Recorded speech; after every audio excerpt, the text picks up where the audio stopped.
The goddess, as the feminine divine, shows up and is seen in almost every culture of the world, including those cultures that are very patriarchal. One such place is Japan. Japan is very patriarchal. But one of the supreme deity that has been worshipped for ages and is still worshipped today is Amaterasu. She's our goddess of the month, of this lunar month, and we'll be working with her in my Dancing with the Goddess Sisterhood. I will be sharing with you some basic information about Amaterasu, her origins, a story about her, and how we can work with her in our life.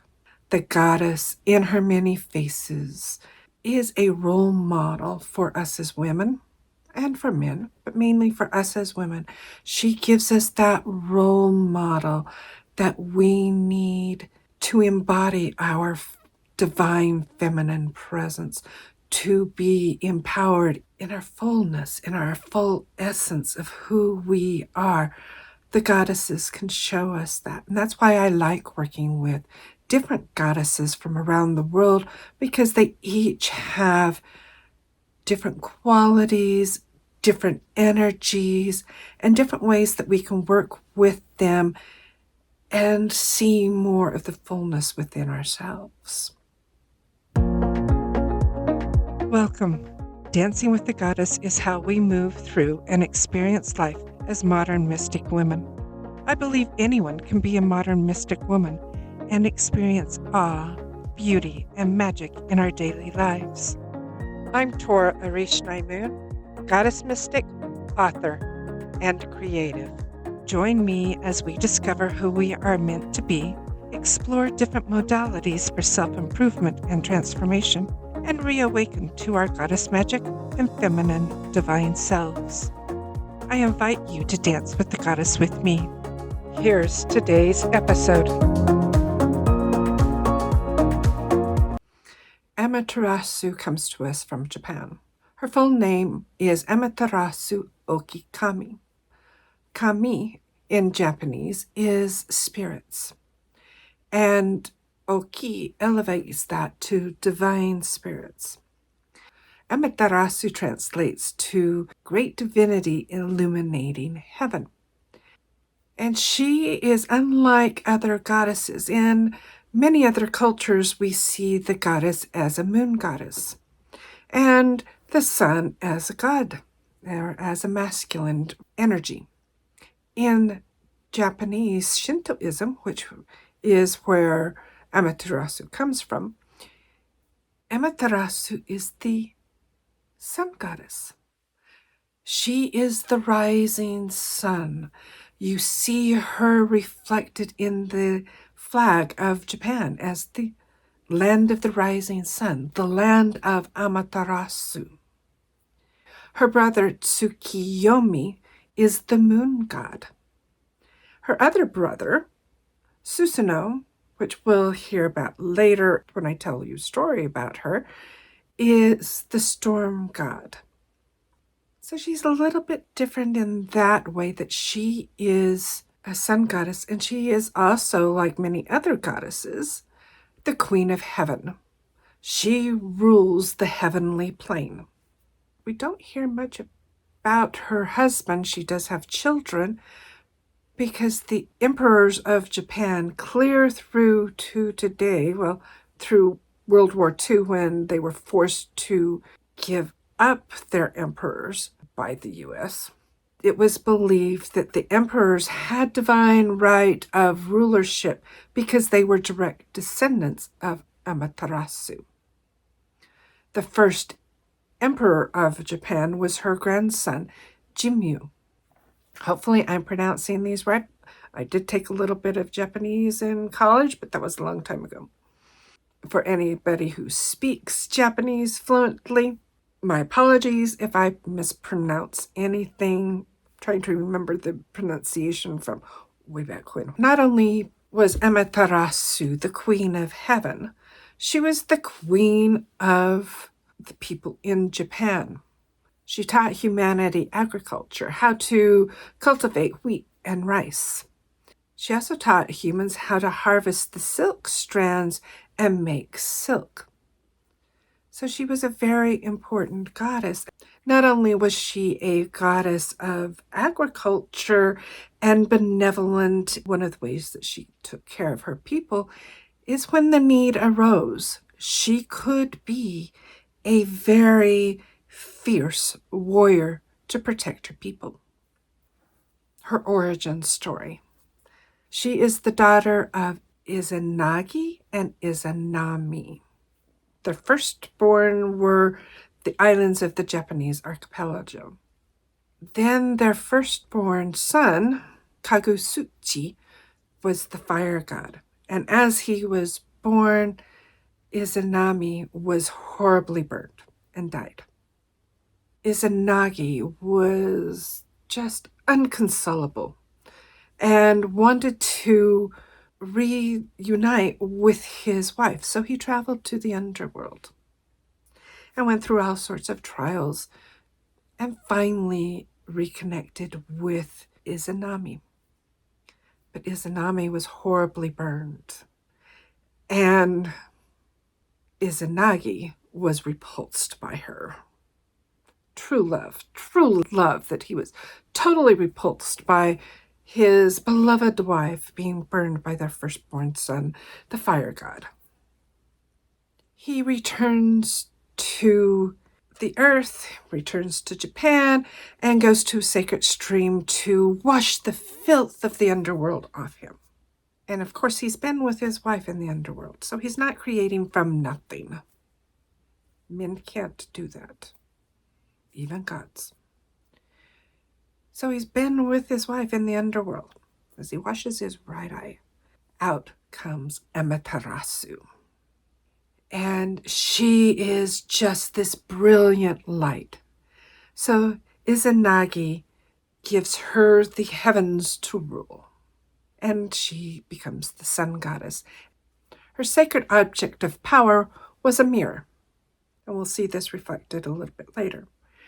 And then Izanagi washes his left eye, and out comes her brother Tsukiyomi, and he is the moon god and is given pearls as his objects of power.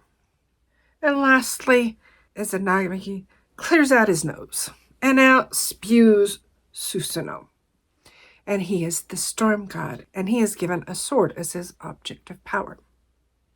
That's where the royal family of Japan and the kamis starts. And in the indigenous religion of Shinto, kami means spirit, and Shinto means the way of the spirits. There are a myriad of spirits. There's at least 800. There's 800 to 1,000 different spirits. Anything in nature, whether benevolent or malevolent, was seen as a kami, as a divine spirit. Amaterasu ruled over all of the kamis, all of the spirits. And it's important for us as we work with the different goddesses from around the world. And I like working with different goddesses from around the world and that different perspective of the feminine divine that we get from that. It's important to learn their origin. That's why I'm telling you her origin story. Because we want to make sure that we are appreciating the culture and appreciating these goddesses and the culture that they come from and not appropriating it. I'm old enough that prior Wiccan, prior pagan, neo-pagans had no problem appropriating things from other cultures. I try to make sure that I am appreciating those cultures and not just taking what I want from that culture.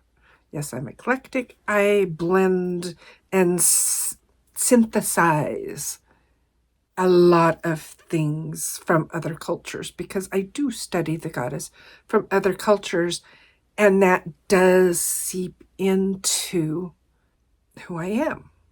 It does seep into how I do things and my outlook. My outlook is not from one particular culture or one particular ancestral lineage. I think that's one of my gifts is I like to, and I am very drawn to connecting to the goddess in as many forms and faces as she exists, and appreciating and loving each one of those, and seeing her power, and therefore our power, in all of those different forms. And from all of those different cultures, we can see the similarities in these different goddesses, in these different cultures, as well as those differences, and appreciate those differences and appreciate that diversity. Some of the qualities that we can connect to with Amaterasu is she's the queen of heaven. She's the leader. She's the ruler of the kami, of Japan. Her descendants became the emperors of Japan. So right there we have, she is a leader. She is a queen. We can connect with that aspect of leadership and bring that aspect into our lives. One way that we do this as women, and we don't even realize it, most of us don't even realize it, is we are the queens. We are the leaders of our family. Think about it. Whether you're in a relationship with a partner or have a family as a single parent. I was a single parent from conception on. I did it all alone. We as women are the leaders of our families. It is us to whom our children look up to. We may make a decision in partnership with our partner, our spouse, whatever gender that may be. However, those of us who are holding that feminine divine presence, we're the ones that are making that decision happen. We are the ones who are leading our family. So we can look to Amaterasu for how to be a good leader. We are leaders in business. If we are an entrepreneur, we have our own business. And it's coming out more and more as more and more studies are being done that women are actually very good leaders. Part of that is we lead different from men. Men tend to lead in a pyramid structure with the leader at the top and power flowing down, and the bottom of the pyramid where most people are, there's no power. We know this. We see this in corporations. We see it in our government. We see it in our society, in our patriarchal run society. Power is at the top. Whoever has the knowledge, whoever has the power is the top dog. However, women don't lead that way. We aren't leading from a place of how to make this better for us. In the 1980s, and I don't have the book anymore, and I don't remember the name of the book, but I remember reading a book that studied the leadership style of about a dozen leaders. And these were CEOs of large corporations. One that I remember was the CEO of the Girl Scouts of America, a very large organization, and several other organizations that women were the CEOs. And in this study, they found that women lead not from the pyramid. We lead as a circle. We lead in a spider web where the person in power, the CEO, the leader of the organization, is not at the top of the pyramid. She is the center hub of a circle, of a wheel. That information and power flows to her and then out to where it needs to be. She's the disseminator of information, not the holder and guard of information. She receives it in and makes sure it gets disseminated to those who need it. Women lead in this circular fashion. We're drawn to circles. A circle has no head. There has to be a leader because there has to be the buck stops here. Somebody needs to make a decision. However, in circles and leading in a circle, in this web or wheel formation, we all have power. We have the power to act in our sphere of influence. And the main leader is the one to make sure that we've got the resources that we need. In human design, this is gate 25, the king or queen, and it's part of the tribal circuit, is making sure that everyone gets and receives the resources that they need. That is being a good leader. A good leader is not saying, oh, I'm a top dog and I know everything. We've had a leader like that in the United States, and look what's happened to our society. So we can look to Amaterasu for that leadership, for our families, for our business, for ourselves. Another quality and aspect that we can look to Amaterasu for is courage, self-acceptance, and inner beauty. One of the main stories that we have of Amaterasu, and one of the reasons that I'm working with her in the Dancing with the Goddess Sisterhood in this lunar month, because this lunar month includes Winter Solstice. And her story is the story of Winter Solstice and Spring Equinox. Amaterasu is the Queen of Heaven, and her sacred priestesses do the sacred work of spinning and weaving the silk. She has her sacred palace in the plane of heaven. As the sun, she's shining on the land and everybody is happy and people are worshiping her, and whenever she shines, it's, oh, Amaterasu, Amaterasu, we are so grateful you were here. We love your beauty. We love your sunshine. You give us life. Without the sun, there is no life. The sun makes the crops grow. It gives us warmth. We need vitamin K that comes from the sun. And her brother, Susanoo, becomes very jealous because he's the storm god, the sea god. And the people are like, oh, Susanoo, please don't bring the storms. Let our fishermen return in safety. And the storm god, being the storm god that he is, that doesn't always happen. And so the people are afraid of Susanoo. They're living on islands. One of the main resources are the fish from the sea. One of the main occupations is fishing, but it's a very dangerous job because of Susanoo and his tendency to create storms. That's who he is. And he becomes very jealous of Amaterasu. And he comes to her and he says,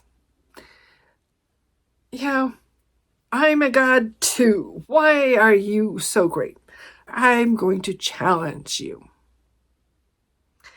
And she says, okay, fine. And the challenges are to create. He creates monster of the sea, the shark. She creates a trio of beautiful women, past, future, present. She's deemed the winner of this competition by the rest of the kami. He's so jealous. He flies into a jealous rage and spews feces all through her palace and defiles it. This makes her sad. Makes her a little angry. Makes her sad. But she's okay. All right, I understand. And Susanoo still is in this fit of rage and goes out and kills her sacred horse, her piebald horse. Cuts off its head. And if that's not enough to make her go into a fit of rage, he doesn't know what is. But to make matters worse, he takes the head and tosses it into her sacred weaving room. And the head hits one of her priestesses, Wakihurume, the goddess of dreams. Her shuttle pierces her and kills her. This pisses off Amaterasu. Instead of letting her rage shine through her sun and demolish and destroy the world, which she very well could do, she retreats into her sacred cave. Is this a good way of handling her rage and her grief? No. But this is what she did.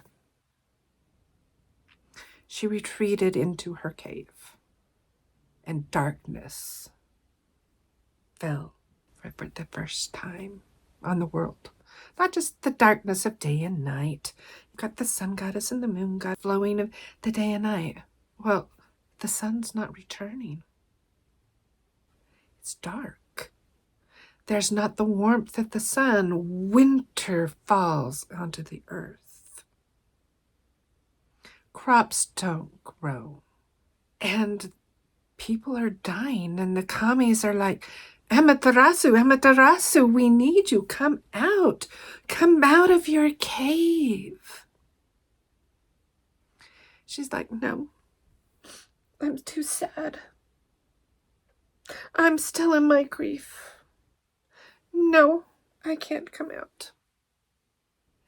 And the kami are like, what are we going to do? We need to draw Amaterasu out of her cave. They try everything. They cajole her. They threaten her. Nothing. Nothing happens. Finally, her sister, the goddess of the dawn, Uzume, has a bright idea. She knows how to bring out Amaterasu. She gathers all of the kami out in front of the cave entrance. And she has Amaterasu's mirror hung up in front of it. Her symbol of power, her sacred object of power. Hang up the mirror in front of the cave entrance. That anybody coming out of the cave, the first thing they're going to see is this mirror.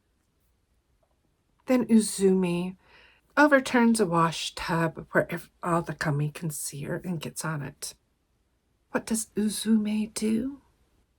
She drops into her divine feminine presence. This is an important part. And starts doing a striptease. She lowers her kimono. And she's not doing this just provocatively. She's doing this striptease very comedically. These other kamis and goddesses are starting to laugh uproariously. Can't say that word today. And they're just having this great time. Because Uzumi is doing the striptease. She's lifting her kimono with nothing underneath it, showing off her private bits. And this is a reminder to Amaterasu of her own feminine presence, that we have that presence as women to create, to be sexual, to be powerful. Amaterasu's in her cave and she's hearing all this laughter. She's going, why are they laughing? They can't be laughing. I'm sad. I'm the queen of heaven. They should be sad with me. So she sneaks up to the entrance of the cave just to have a little peek, seeing what the hell's going on. Why are they happy? What are they laughing at? And when she peeks out, she is blinded by this radiance. And this radiance is herself. Her light is reflected in the mirror and reflected back to her. And she sees Uzume fully in her feminine divine presence. And it reminds Amaterasu of her feminine divine presence, of who she really is. And Amaterasu is flowing through me right now, tears. And it reminds her of her feminine divine presence, who she really is. And she leaves the cave, which is spring equinox, when the sun returns. And she vowed never to do that again. And she and Susanoo made up. They're the siblings that don't always get along, and there's other stories about their conflicts. Every winter solstice, she does return to her cave for a short time to take care of herself, to go within, to remember who she is. She's so busy the rest of the year shining and being the leader and being the queen of heaven that it's sometimes easy to forget who we are when we're taking care of everybody else, when we're taking care of our responsibilities. So this is another lesson of Amaterasu, of us going within to remember who we are, to reconnect with our inner selves. Amaterasu's courage is that courage to go within and not stay there. Because yes, we can do that. I've done that myself. I've done the suicidal depression of going deep within and in your own head. We can do that. Amaterasu helps us have that courage to really see the truth of ourselves, to hold up that divine mirror and see our divine reflection, to see our divine feminine presence once again, and to shine that out into the world. Now that we've gone inside, found our own inner wisdom, now we can shine again. She reminds us about that inner beauty, that our inner beauty shines. Our feminine divine presence is what shines, what is attractive. Our outer covering isn't what makes us shine. It's our feminine divine presence. It's us being fully embodied in our body and embodying our feminine divine self that makes us irresistibly attractive. Amaterasu has a message today for you that she wants me to share. At this time of the winter solstice in the northern hemisphere, and if you're in the southern hemisphere, This applies at your winter solstice. At the winter solstice time, have the courage to go within your cave, to discover who you are, what within you is ready to be birthed again, to be brought into the light. Take the 12 days of winter solstice to go within, to examine what it is that no longer serves you, that it's time for you to shift, change, release, whatever one is right for you for that thing. And on the other side of that is to come out of your cave, look into the sacred mirror, and truly see yourself.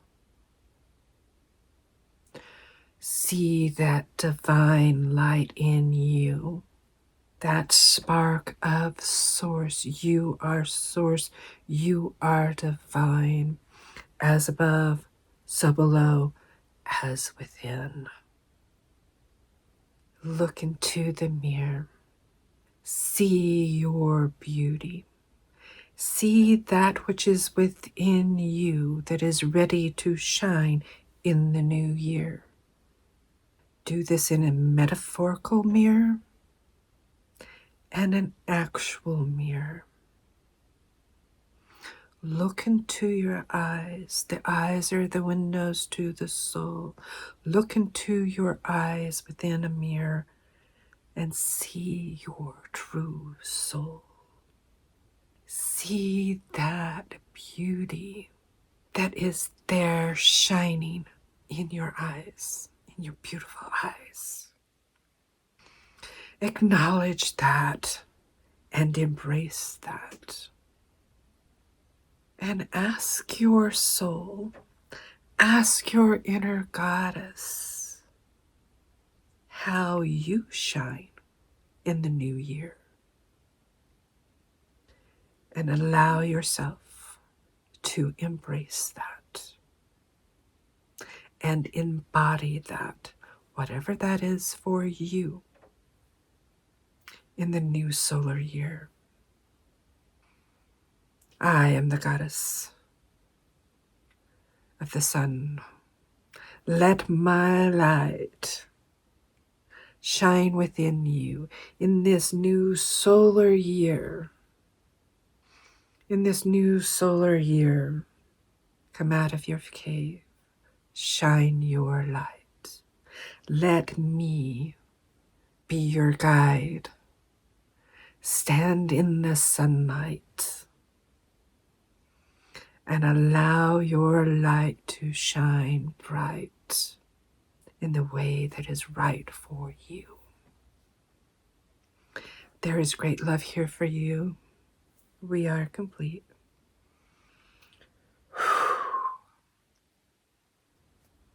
I am embracing one of my gifts of being a voice for the goddess and allowing the goddess in whatever aspect she chooses to speak through me. And one of the ways that I know, my ego mind knows, my body knows that it is the goddess speaking through me and me not just making this up, is there's so much energy flowing through that the only way for me to release it is to cry. And I've learned as I have worked with this, that when I start crying like that, I am allowing the goddess to speak through me. So that was a new ritual that she gave us that we can do at this Yuletide. Take those 12 days of winter solstice, whenever your winter solstice is, to go within. Look within yourself. Take time every day for those 12 days to go within, to be quiet. Yes, it's hard because our society is, for some odd reason, thinks it's time to party. when it really isn't. It's time to be going within. For this Amaterasu ritual, start at Winter Solstice, which is December 20th in the Northern Hemisphere. It would be June 20th in the Southern Hemisphere.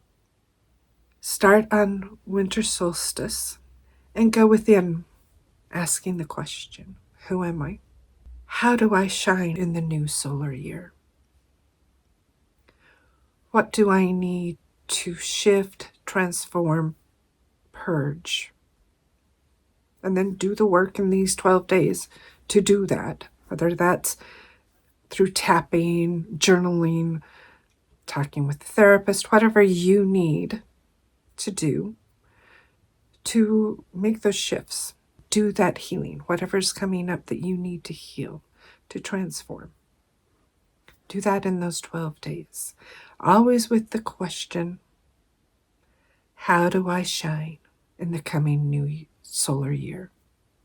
On January 1st, come out of your cave. Look into the mirror, an actual mirror, and see yourself.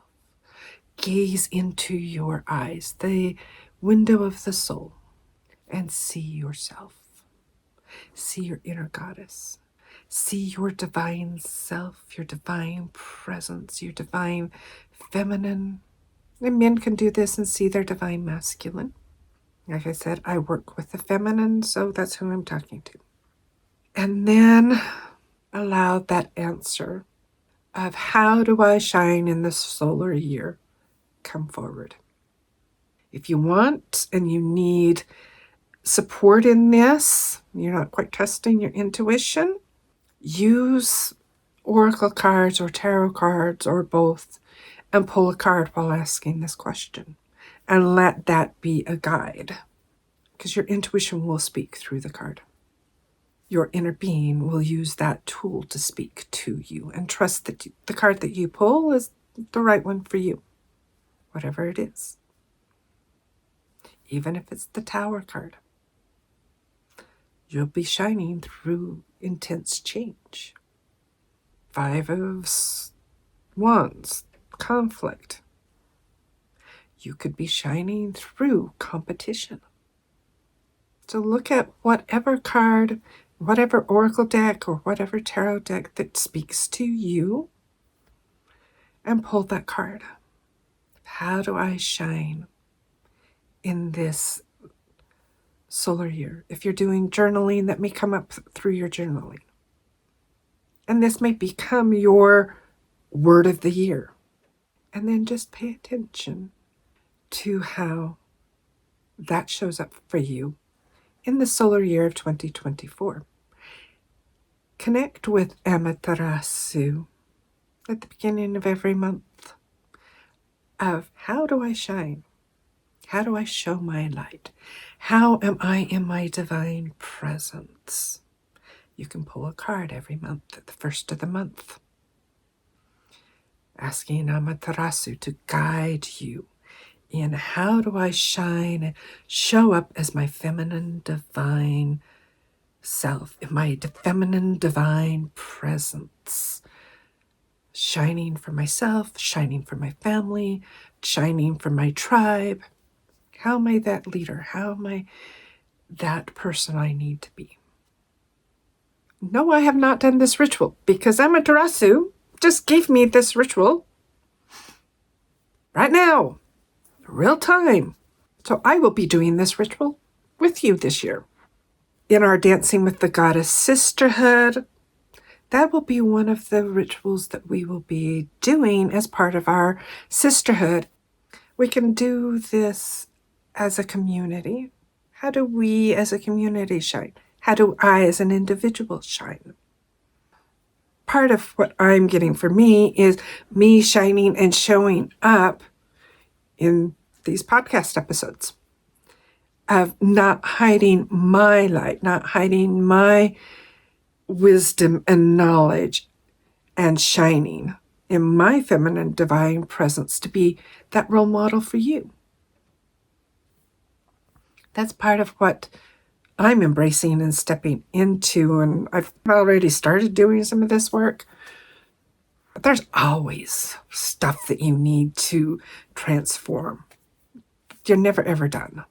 You're always growing. The time when you get it all done is when you die. So you never ever get it done. There's always something to grow, always something to look forward to, always something to shift and change and become more, which is exciting. So I invite you to do Amaterasu's Winter Solstice ritual with me. I'll have this up on my blog so you can read it if you want to read it, download the instructions for it. And we thank Amaterasu for being here and guiding us and bringing this amazing ritual to us. And thank you for being with me and sharing this journey with me, sharing this dance with the goddess with me. It's always more fun to dance with people. I always have more fun when I'm in an ecstatic dance when there's people. And not just by myself. Yeah, I can do it by myself, but it's not as fun until you have other people. And we'll work more with Amaterasu in our Dancing with the Goddess Sisterhood. So join me there. I invite you to join me in the Dancing with the Goddess Sisterhood as we work with Amaterasu in shining who we are and embodying our feminine divine presence. And with that, we are complete. May you dance with the goddess in love and joy. Thanks for watching. I hope you enjoyed this episode and it deepened your dance with the goddess. Please subscribe to our channel, like and share the video, and feel free to comment. This helps more women find our show. To support the show, please donate to buymeacoffee.com/DWGpod. Your donations help support the cost of hosting, editing, and production of the podcast. We appreciate your support. May the rest of your day be amazing, and may you dance with the goddess in love and joy.